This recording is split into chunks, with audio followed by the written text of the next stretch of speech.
crisscrossed by an amazing network of ancient trackways. These remarkable routes are our oldest roads and have been travelled for more than 5,000 years. He's quite small, isn't he? He is small, but he's mighty. Small but mighty, I like that. Walked by pilgrims and traders, hunters and invaders, Celts and Romans, Saxons and Vikings, each track is bound up in myth, mystery and legend.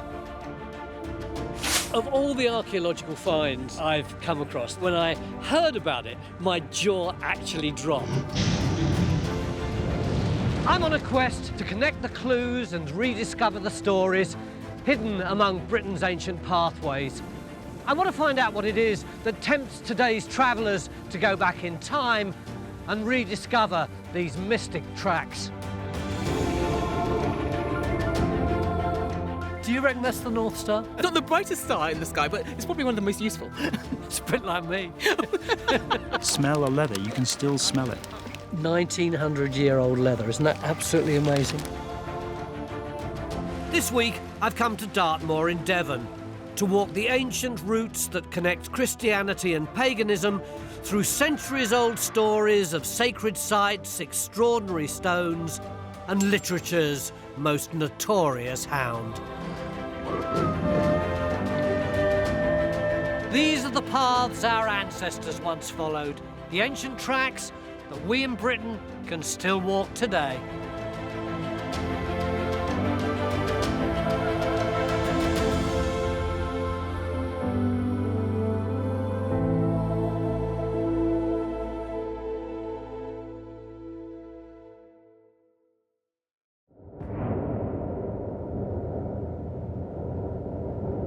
Dartmoor has been described as England's last great wilderness. It covers an area of some 370 square miles.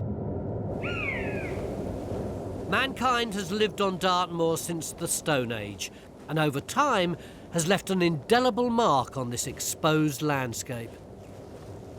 I've been to Dartmoor loads of times, and whenever I come, I hear some new, weird and wonderful story about the place that really raises the hairs on the back of my neck. But I've never walked across the whole moor. I don't really know how the whole thing fits together. I do know that this is going to be a journey through time. I'm going to hear lots of tales from different periods, and I've brought my own timepiece with me as my companion, although exactly why you won't know till the end of the programme.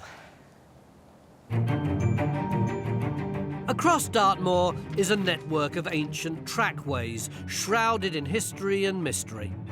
I'll be following a procession of medieval stone crosses along the Abbot's Way, before heading in search of consecrated ground along the old Lichway, or Way of the Dead.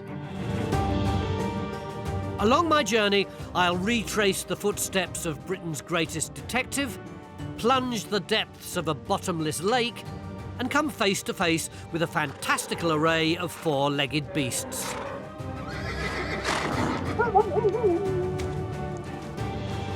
And with a little detective work of my own, I hope to unravel the time-worn secrets that remain deep-rooted in this vast, untamed terrain.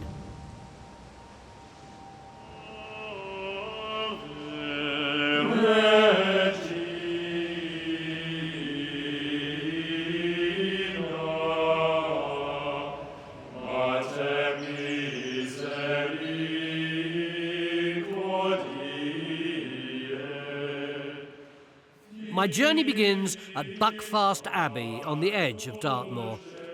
For many centuries, people have been drawn to this sacred site in search of the divine.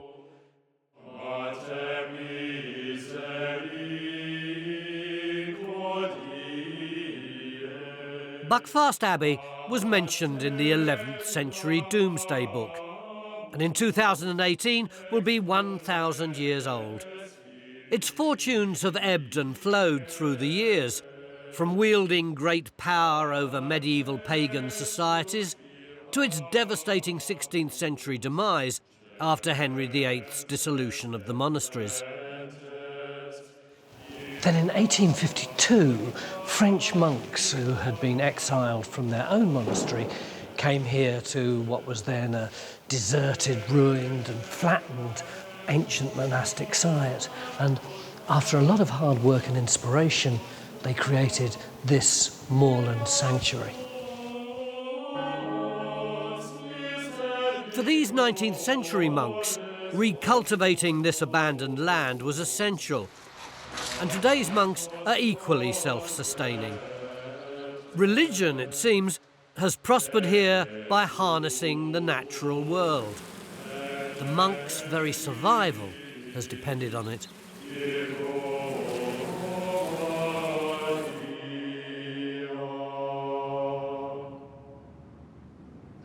Spiritually replenished, the abbot has offered to show me the first of the crosses that will guide me across the wilderness ahead. Is this the original position of this cross? No. It was brought from South Brent. So what was the significance of putting it right here? Well, because traditionally the Abbot's Way starts at Buckfast and goes on to across the moor to Tavistock. And so this is really a starting point. So this has become the first marker stone? It's become the first marker stone, yes. Oh, well, if you don't hear from me in a week... We'll send the Dartmoor Rescue after you. It's all right, Tony? All Bye. Right. God bless, bye-bye. And as well as the abbot's good wishes, I have another guide to enlighten my journey.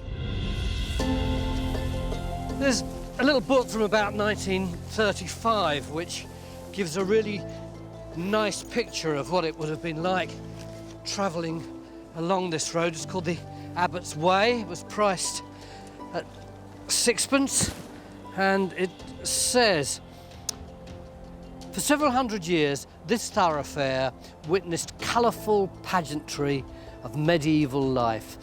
It goes on to lament that fragments alone remain today. It's a funny word, that, fragments, isn't it? But it's true. Nowadays, all you get are these tiny little hints of what life would have been like here.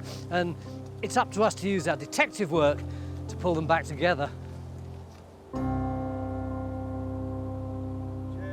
Christus Nazarene, on foe, shield, health in God rich. It is really rather bizarre walking down a trackway in the 21st century and coming across a bloke singing a medieval song. Yeah, no, this is something I do a lot. I think it's a great way of connecting with the land. I mean, we're in a land where, well, this is called the Abbot's Way now, and monks and abbots would have walked it in the past, and we know that it existed 1,000 years ago, and this song I'm singing is the oldest song we know of, written with the music and the words. So we can be pretty sure that some monks would have sung this song, maybe even on this path. Shall we walk away together? Yeah. Do we know much about the actual bloke who wrote that song you were singing? It's called Godric of Finchale. Finchale? Finchale, yeah, it's a part of Northumberland. Yeah. And he was a merchant. With my pilgrim for company, I follow the Abbot's Way to where it splits into two. One going to Buckland Abbey and the other to Tavistock. And it's at this junction where I find the largest and oldest of Dartmoor's stone crosses. Do we know what this cross is? Well, it's called Nun's Cross or Siward's Cross. And we definitely know that it was here in 1240 because King Henry III sent 12 of his knights to perambulate the Dartmoor boundaries. And we know they visited this cross. This is real history, isn't it? It is, as is the song I sung earlier, which is, we know, will have been definitely sung at the time this cross was around because that was written in 1160.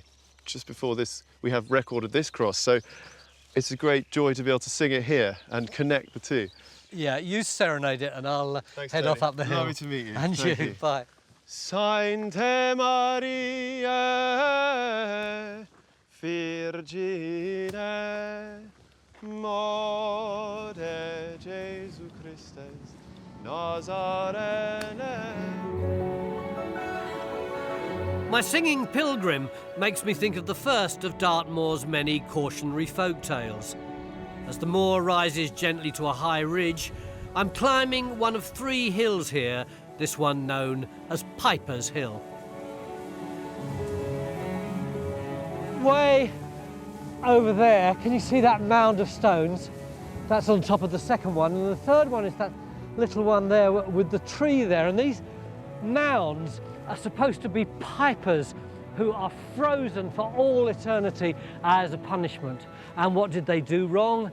They played their musical instruments on the Sabbath. And that is a typical Dartmoor story, that conjunction of the pagan and Christianity. I wonder what the very first version of that story was. If only these stones could talk. Or pipe, I should probably say, shouldn't I? Every step I make now across this magnificently bleak and stony expanse takes me back in time, back way beyond the struggle between church and paganism, and back into another glorious Dartmoor mystery. I've got something for you here. Look, slap bang in the middle of a deserted moor, you've got this. Great name, the Drizzlecombe Bone. It's 4 metres tall, it's about 6 tonnes in weight, and really it kind of asks you more questions than it gives answers, doesn't it? What period is it? Well, it's surrounded by prehistoric stuff, so presumably it's late Neolithic, early Bronze Age. It's got this big knobbly thing at the top of it, which presumably gives it its name. But most importantly, what's it for? Is it some kind of way marker? Is it the place where people met, like at a fair or something? Or is it like Stonehenge, part of some enormous prehistoric clock? Which reminds me, time to move on. These ancient places are a wonderful spark for the traveller's imagination, each one a piece in Dartmoor's grand complex jigsaw puzzle. Bidding the bone goodbye, and with barely another soul in sight, the mind tends to drift off to stories of the supernatural and of, dare I say it, apparitions. And there's one particular apparition that crops up all over the high moorland of Devon and Cornwall, the pixie. In the old days, if a traveller lost their way and got really confused, they were sometimes referred to as being pixie-led. But I'm a seasoned traveller. I know how to handle pixies by using a very ancient trick. If I put my coat on inside out, it'll so confuse them that it'll keep them off my back and I'll be able to stick to the right track.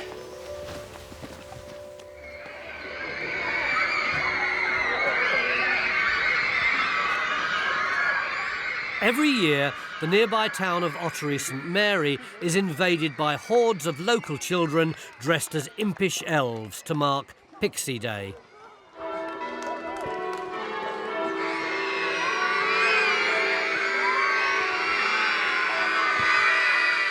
Legend has it, these pixies were caught trying to silence the town's church bells and banished to a nearby cave.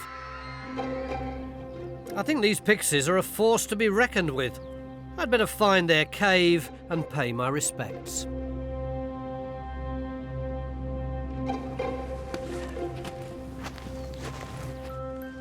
Oh, yeah, there it is. Look, you see, in there. Now, I'm told that if I want to ensure that I get down safe, then I have to leave some silver. Here's 2 half-crowns. Caught. 2 and 6. 5 bob. That should keep me safe on my journey back down again, shouldn't it? Pixies and the paranormal held a particular fascination for the creator of Sherlock Holmes, Sir Arthur Conan Doyle. The legendary writer was taken in by phony photographs of fairies, believing these celestial creatures to be real. But lurking on the moor, ready to inspire Conan Doyle's most famous novel, was the legend of a very different apparition. Not as charming as those pixies, though, because here on Dartmoor, this became the inspiration for the most spine-tingling tale in the whole of detective fiction. Sherlock Holmes and the Hound of the Baskervilles.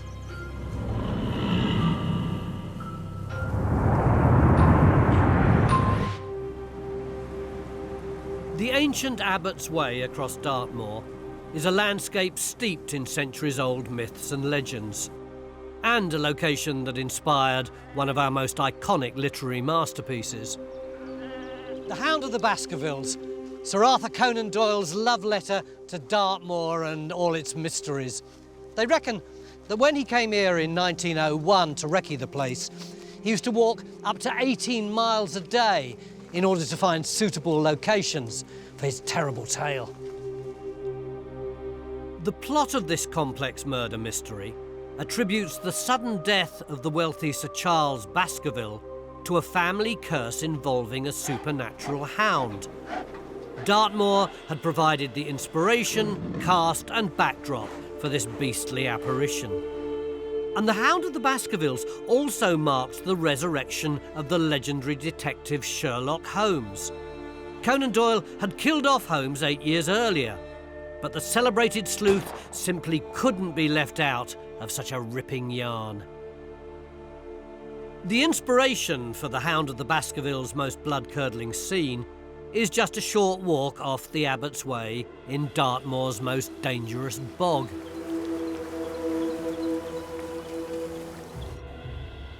Sherlock Holmes himself said that Dartmoor would be the perfect setting if the devil ever did really want to get his hands on the affairs of men. And there's this wonderful bit at the end of the book where the arch-villain, John Stapleton, is actually killed by the bog in the centre of Dartmoor. It says, somewhere in the heart of the great Grimpen Mire, that's actually here, down in the foul slime of the huge morass which had sucked him in, this cold and cruel-hearted man is forever buried, right down there. Oh.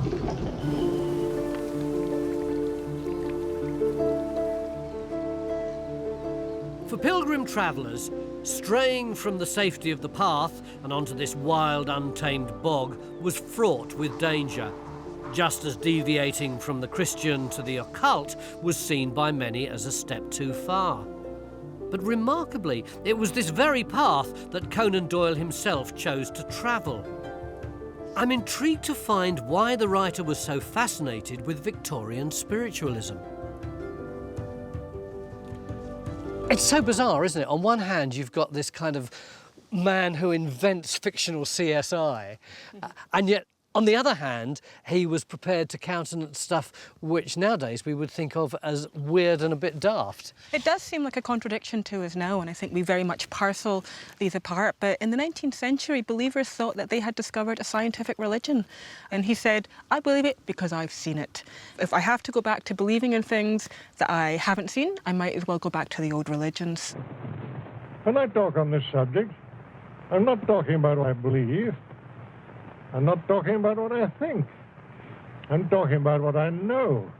I'm talking about things that I've handled, that I've seen, that I've heard with my own ears. It's kind of crude empiricism, right? They thought that they were rejecting the old ideas that you had to believe on the basis of faith, and now you could sit at your kitchen table and you could experiment. You could rap, you could be with a medium, and you knew that there was an afterlife because you could see and touch and talk to the dead. Is there anything in Hound of the Baskervilles that reflects his belief in spiritualism? Well, that's quite a spiritualist story in many ways. The Hound of Baskervilles is very, very clearly an attack on this old-fashioned idea of hell. Sherlock Holmes jokes about in this investigation he might be up against the devil. What the story does is disprove the existence of the supernatural hellish beast, but it opens the door for other more modern understandings of supernatural phenomena. It is odd, isn't it, that he should set this story in the theatre of Dartmoor, which on one hand seems to me almost to epitomise the very early Christian religion, and yet on the other hand it keeps spinning off into weird and pagan beliefs almost everywhere you look. Yeah, this place where the primitive is always with us. It's important, I think, that you get a sense that the ancient beliefs of the Neolithic people maybe are not too dissimilar from some of the spirit beliefs that he's arguing for elsewhere. Whatever Conan Doyle's obsessions, The Hound of the Baskervilles is a wonderfully potent story. So potent, in fact, I feel the creature's brooding presence everywhere I look. Wait a minute. And here he comes, thundering towards me. It's the Hound of the Baskervilles. Aren't you gorgeous? No, not gorgeous. Absolutely terrifying. Have one of these. That's it. The lovely Hound of the Baskervilles. Come on, come and show yourself. Let's have a look at you. Look at that. Isn't he lovely? Oh, and very slobbery too. The slobbery Hound of the Baskervilles.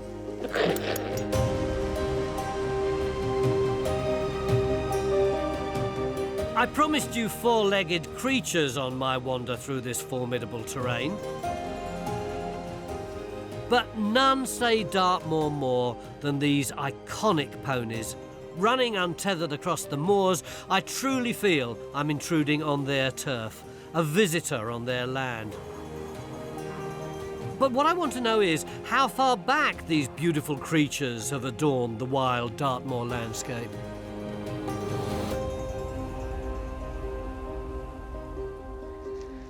Well, not all the animals on Dartmoor are quite as threatening as the Hound of the Baskervilles, are they? Well, not all, except George when he's hungry.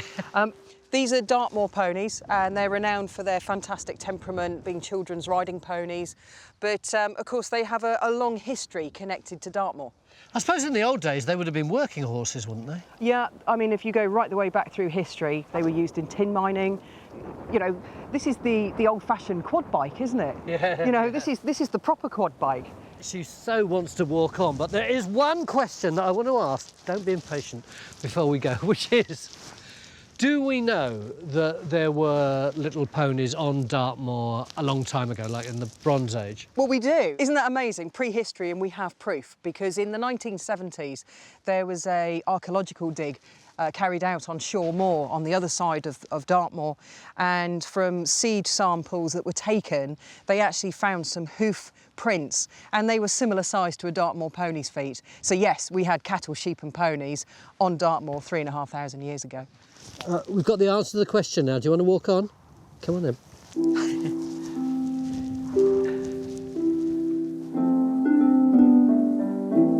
Back on the Abbot's way to Sheepster Church, and I'm keeping my ears peeled for a group of bell ringers who can help me figure out the baffling tale of nearby Crazy-Well Pool.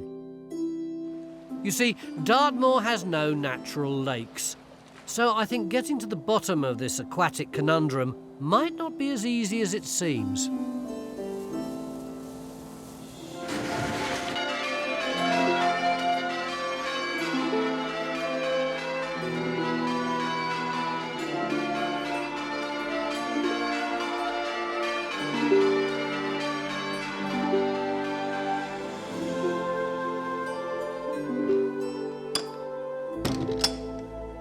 Hello, Peter. Good morning. Good morning. How long have you been associated with the bells in this church? 70 years. And were you the first of your family? No, father and grandfather both rung in this church. So what's the link between the bells and the pool? There's a lot of history and maybe some legend attached to Crazy-Well Pool. Parishioners wanted to know what depth it was. Grandfather said they had 6 bell ropes from this tower to try and measure the depth, but it ended in failure. So it was even deeper than 6 ropes tied together? Yes. It is mysterious, isn't it? There's a lot of mystery attached to it. The site of this bottomless dark water lagoon is marked by its namesake, Crazy-Well Cross.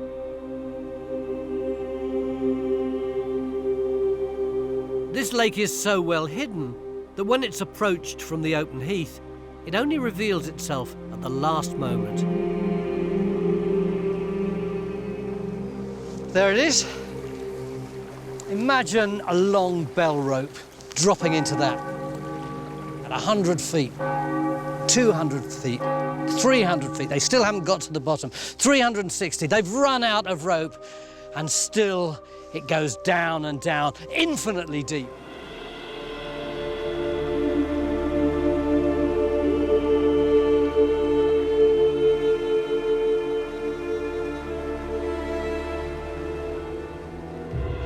waterboard say it's a Tudor tin mine and it's actually 16 feet deep. The locals say that's rubbish, the waterboard never measured it, or if they did, they didn't do their job properly. But what it proves, indisputably, is that in a landscape like this, you can believe anything you like, even things which aren't possible, at least not in the material world.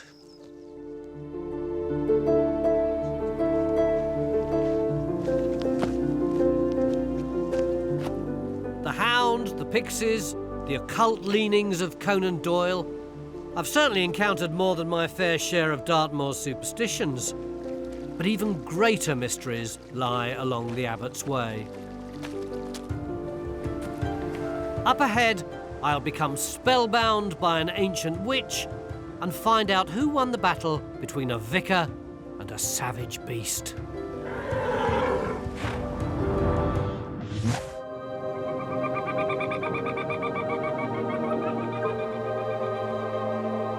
Dartmoor, a land of sweeping views and enduring legends.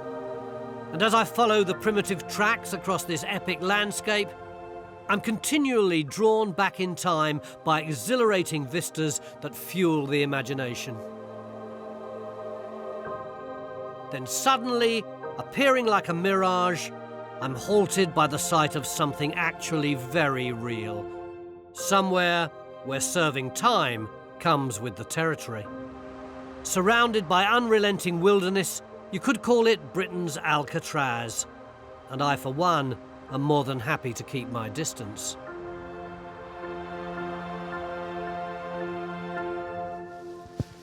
There's not much doubt what that is there? Dartmoor, the most infamous prison in the whole of Britain. Imagine, even if you managed to get over those perimeter fences, what would you see in front of you? Freedom? No, just mile after mile of bogland. Wherever you went, you would be able to be seen. Not much chance of escape. No wonder today that single word Dartmoor is still the epitome of gloom and terror.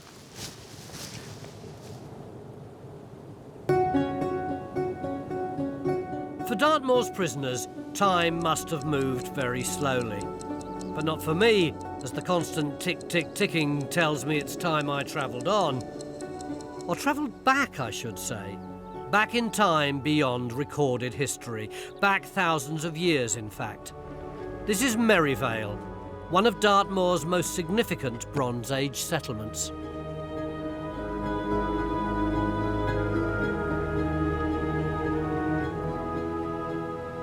Maybe I'm a bit weird, but this kind of thing in the landscape gets me really excited. Can you see that there's this long row of stones? And it goes, look, it's got to be 200 metres in that direction, but it's not just one row. Look, there's a row here, and there's a row behind it. Incredibly impressive, huge amount of work.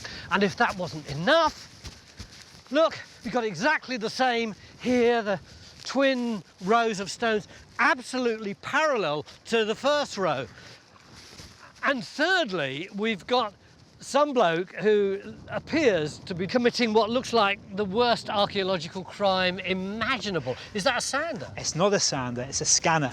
A scanner? Yeah, what it's looking for is a microchip with hidden on this stone. Oh, thank goodness. Yeah. I thought there might be sandpaper on it. I couldn't think of the word for the machine. Polishing it out. Yeah. No, unfortunately, these stones are under threat from a lot of our granite artefacts, especially ones in accessible locations, from theft. So to try and combat that, we put microchips within the stones. So if they do get stolen, we'll be able to hopefully track them down.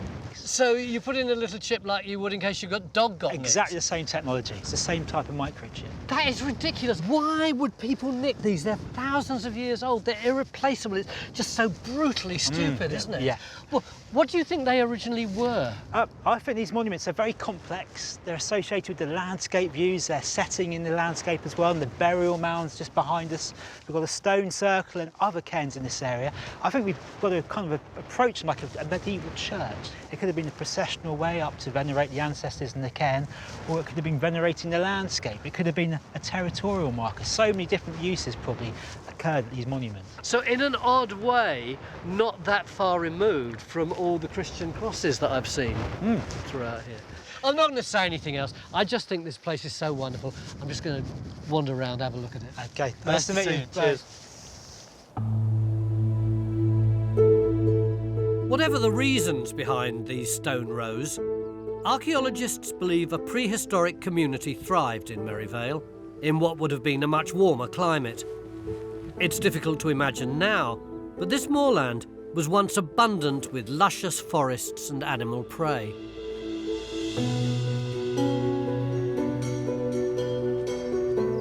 Today's terrain is relentless, and I have to pick my way carefully through the stones to keep my feet dry. Almost. Dartmoor's endless capacity to surprise, though, is about to offer up another arresting spectacle.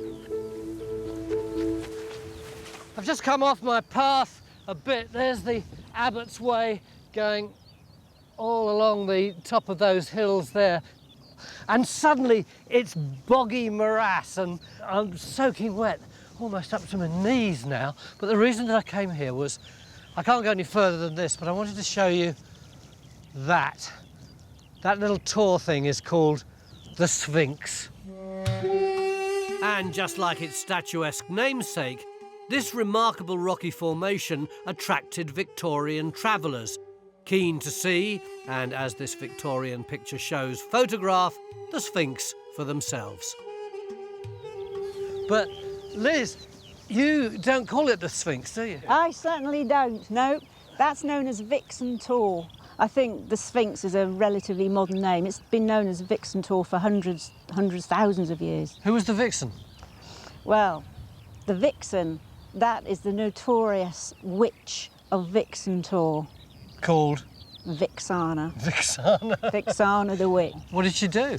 She had a liking for travellers who were walking across the path that you were on the Abbot's Way. What, you mean the bog I've just been through? Yep, that one, the very same. So she had a method of conjuring up a mist and luring unwary travellers into her bog.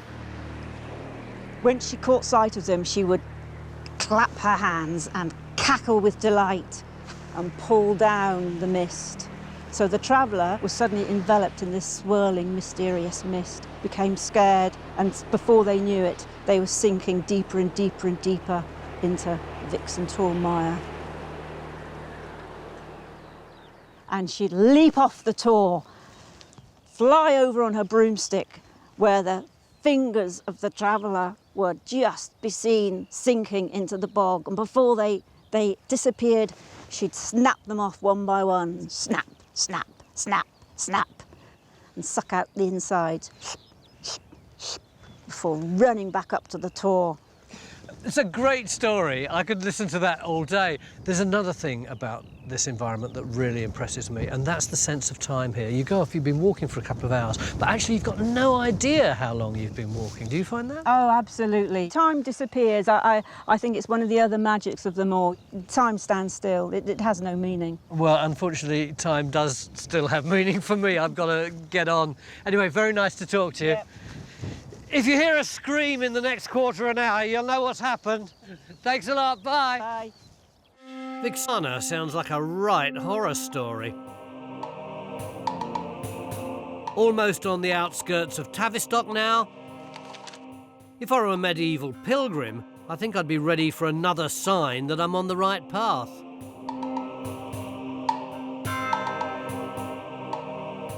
Standing steadfast among the golfers, the 7-foot-high Pixie's cross may well provide spiritual guidance for players praying for a good shot. It certainly is a miracle that the cross has withstood the march of time to stay on course. Pilgrims and monks used the cross to point the way to Tavistock Abbey, and escaped prisoners from Princetown were whipped at the cross as punishment. In some ways, though, it's incredible that these crosses still exist at all, with dramatic tales of total upheaval during the Reformation. The one that intrigues me most took place in the 16th century, when Henry VIII got rid of all the monks and dissolved all the monasteries and imposed a set of much more Puritan vicars in their place. And the village of Walkhampton got this particularly zealous vicar who was absolutely determined to get rid of every last religious icon, every crucifix, every statue of a saint, every cross in his entire parish.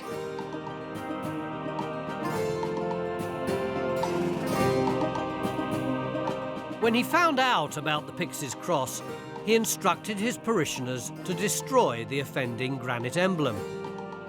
However, with no volunteers forthcoming, he took the tools and the task into his own hands. So he's all on his own, attempting to hack away the old cross, when suddenly he hears this roaring noise and he looks down, and there is a big black bull staring him right in the eyes, with dribble coming out of its mouth and pawing the ground with its hoof. And he clearly wants the vicar to get out of the way, but the vicar isn't backing down.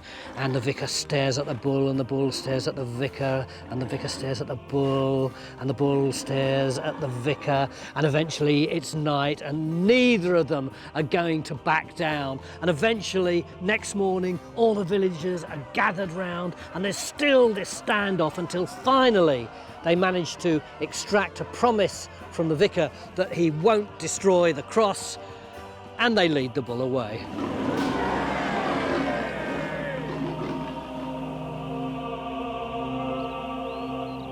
While the story of the bull and the parson may be just another of Dartmoor's many legends, it does hint at a deeper meaning. Something about nature versus religious obsession, though in this case it was bullish persistence that ultimately saved this ancient cross.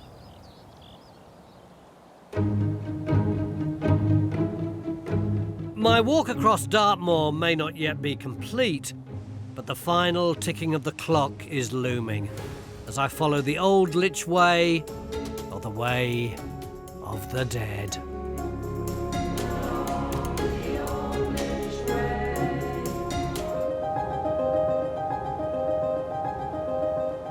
Having laid the Abbot's way to rest, I'm now in the wake of the dead on the altogether more macabre Old Lichway. This way of the dead was the final journey for Christians who died on this moor. Their religion meant that no matter where they passed away, their body had to be laid to rest in consecrated or sacred ground. Lich is an Old English word for corpse, and a Lichway was a path that they used to carry the corpses along on their way to get buried. Lich Gate was the little gate in the side of a church that the corpse came through, and a Lich Owl was another word for a screech owl, because people used to think that the noise it made was an omen of death.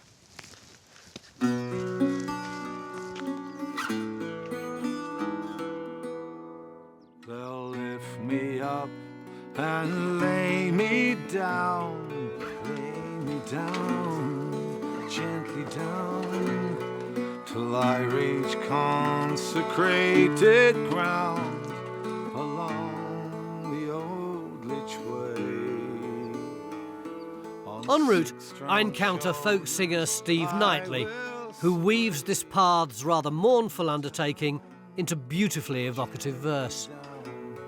A song called The Old Lichway, which sounds great when you sing it in a church or a cathedral, but it's sort of like Old English, and there's a piece of almost Latin plain song in it. Yeah. And, it mentions the places along the route where people would stop just to rest. You can imagine carrying a corpse 12 miles is a pretty exhausting task. But it isn't actually an ancient song.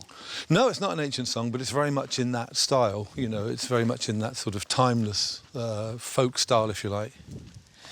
You know, this area really confuses me because, on one hand, you know, looking up here, It's just burgeoning with life, isn't it? All the flowers coming out, the leaves looking so intensely green.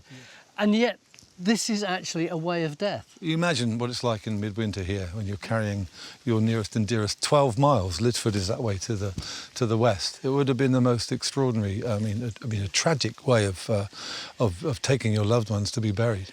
So, Lidford, uphill. Is that where you're heading? Yeah. Uphill all the way. See you. But all uphill. Good luck. Cheers, I'll see you. They'll lift me up and lay me down. Me down, gently down, till I reach consecrated ground along the old Lichway. And like Steve, these local actors have also been inspired by the old Lichway as they recreate the dramatic procession of the deceased to a Christian burial and the next life. They too are reconnecting with the past as they negotiate the same primitive clapper bridges that once conveyed Dartmoor's dead. Cross the Dart again, along the old Lichway, along the old Lichway.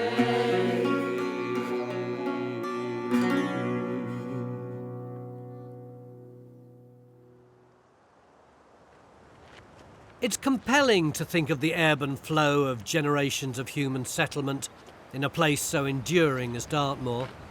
The moors and woods bearing witness down the millennia, and none more so than the magical and primeval Wistman's Wood.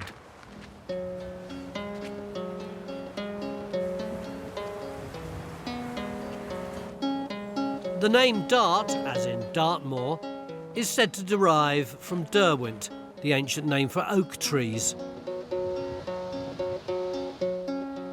It's here I have my first meeting with a member of the Order of Bards, Ovids and Druids, and by the sound of it, a man in perfect harmony with nature. Andy, that music is so appropriate for this wood, isn't it? Yeah, it's perfect, isn't it? Just the kind of soundtrack to a landscape like this. Yeah. And this is what Dartmoor would have looked like before it was a moor? Absolutely. This is one of the last remaining pockets of ancient woodland on Dartmoor.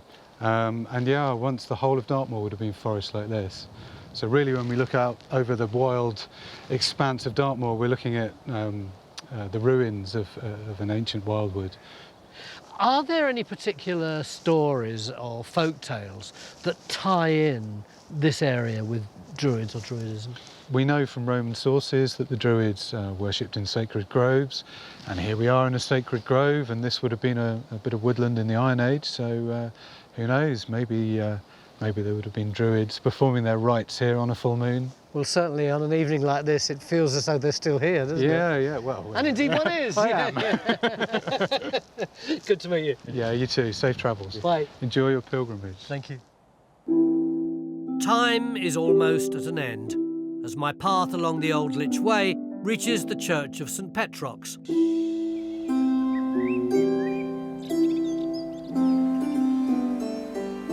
I've been a time traveller in Dartmoor, discovering an ancient story where pixies and prisoners share its pages with Standing Stones and Sherlock Holmes.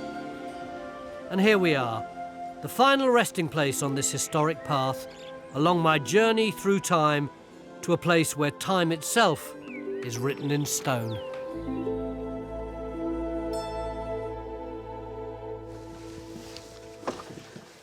I've come into this church, which is pretty beautiful anyway, isn't it? Because I'm looking for a particular gravestone. It was a guy called George Routley. I think it's just here. He died around about the beginning of the 19th century, and I don't think you'll be very surprised to hear from his epitaph that he was a watchmaker. He departed this life November the 14th, 1802, wound up in hopes of being taken in hand by his maker and of being thoroughly cleaned, repaired and set going in the world to come.